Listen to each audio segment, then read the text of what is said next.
En la Malvarrosa están sucediendo fenómenos muy extraños.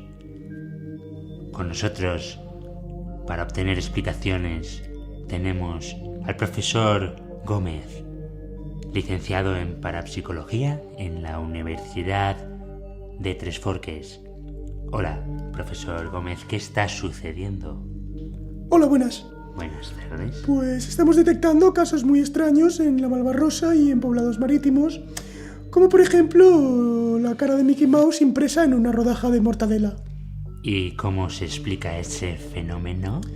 Pues yo de buena gana se lo explicaría ahora, pero no tengo tiempo suficiente. Entonces, si le parece bien, el miércoles de 12 a 1 en el 105.0 de los poblados marítimos.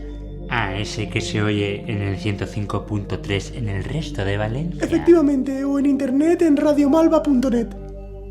O sea que nos lo va a explicar en el programa La Cucaracha, el de los miércoles de 12 a 1 de la noche. Correctamente.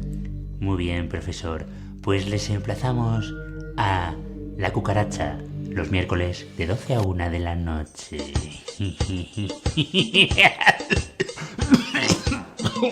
Vamos a tomar el aire. La cucaracha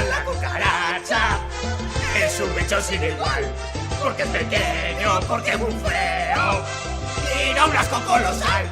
La cucaracha es un bicho sin igual, porque es pequeño, porque es muy feo y da un asco colosal.